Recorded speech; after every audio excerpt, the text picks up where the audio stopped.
Yeah, we were talking about switching from adult to Mm-hmm. children's and teen, and I think we got some of that. I mean, we're saying that, Do you want me teen. to start that one over again? Might be Yeah, easier. yeah. Why don't we try that? So, thing about teens is you don't want to write down to them. I remember being a kid, teenager, and going to my library, and they had the Anne McCaffrey books, The Dread and Riders of Pern, which are these great classics of science fiction. And I remember going and finding them on the children's shelf, the section of children's books, and I was so offended, right? Because as a teen, I'm like, I am not a kid.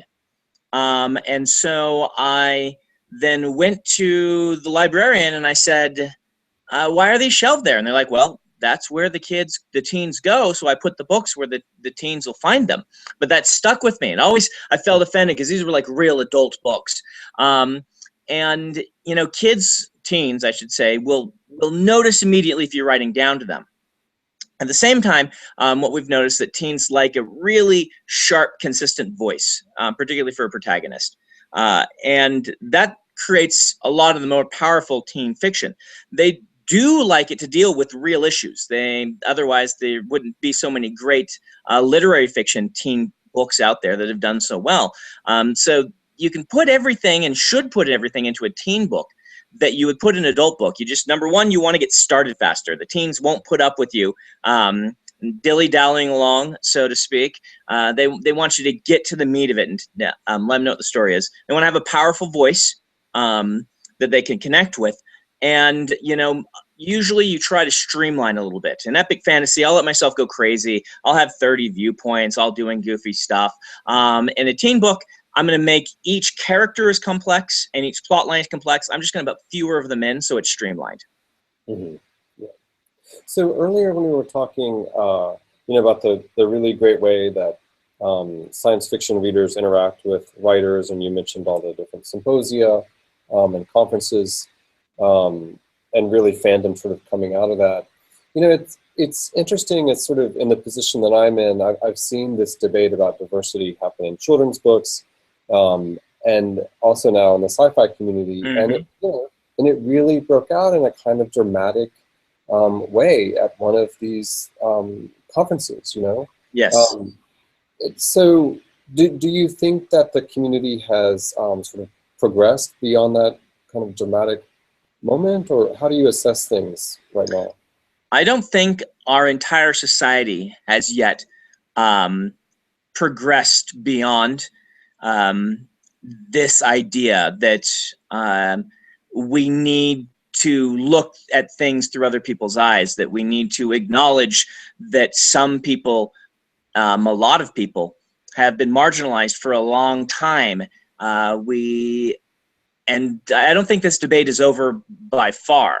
I think there was a really interesting one in science fiction fantasy before the one you referenced, which was called Race Fail, where a lot of minority authors said they felt that editors were treating them in certain ways because they were minorities. It was kind of this, the white people say, no, no, no, I know what's in your best. I'm a good liberal. Let me tell everybody what it is you're feeling and thinking. And I got I've got this covered. And meanwhile, one of the minorities is like, but that's not how I feel. And I would like to tell them myself. And it became this big explosion in the community in a way that couldn't happen really in the past, because now everyone's thoughts can be so immediate. And reading through the response to that was one of the great eye-opening moments for me as a writer and as a person. Then we follow that up with a lot of the things that happened with Worldcon and the Hugos and all of these discussions. And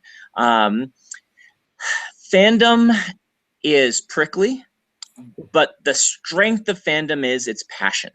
And I think that whenever you have passion, and a lot of people are really passionate about something, you're going to have disagreements.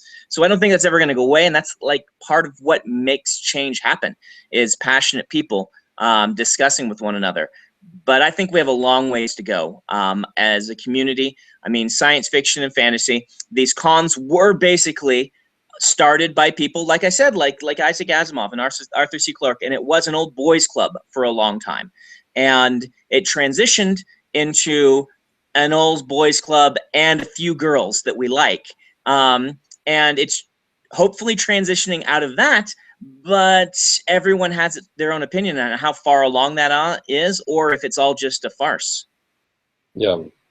You know, we just wrote about the 40th anniversary of Trouble at Triton in the February 15th issue of the magazine. So it was really amazing to read our writer's assessment, you know, of how groundbreaking Delaney was at that time. You know? So, but that brings me to another question. I mean, your success means now that people like me ask you questions about diversity. Yeah. Was it easier just being, you know, a writer and being able to write all the time, and now people want to ask you questions that don't, you know, directly pertain to your work? Or I mean, a bestseller kind of makes you have to be a figurehead, right? It does a little bit, but at the same time, a lot of writers, not all of them, spend a lot of time working on this, right? I wrote 13 novels before I sold one. That's kind of my famous story. It was about 10 years, and I worked as a hotel front desk clerk overnight. I did all this stuff, and there is a certain level of, I believe that what I am saying is worth people paying money for, that goes into that. And so I think that there's that certain level of willingness. Plus, I'm university trained, so you know they teach you to talk about anything. So the questions don't throw me.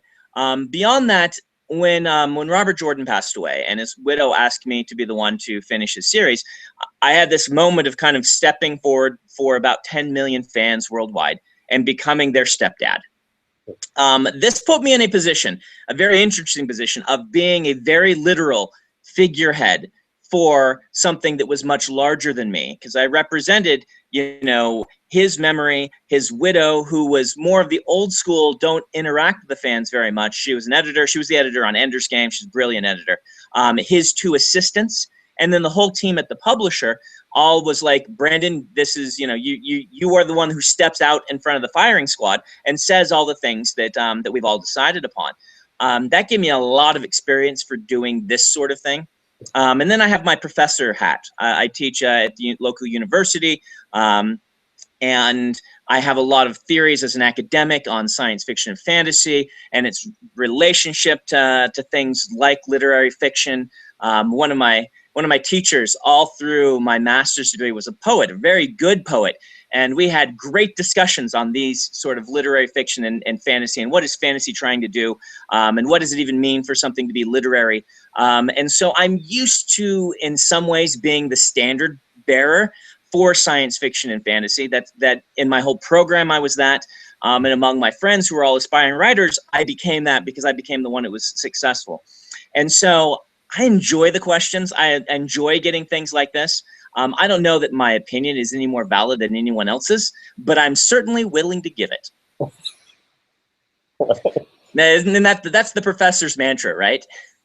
Well, it's also the artist, because as you said, like, you know, there's a certain amount of self-confidence to believe that, right, you know, people will buy what you're dreaming up. Well, great. Well, this one worked perfectly, so that's all that we need. Perfect. I hope your editors don't have too hard a time because of all the jumps in between. But yeah, she's very good at stitching things together. So, well, listen, congrats on your success, and thank you. Thanks for your time. My pleasure. Anytime you guys want to do this, I am good for it. Okay, have a good day. Yeah, you too. Bye-bye. Okay, yeah.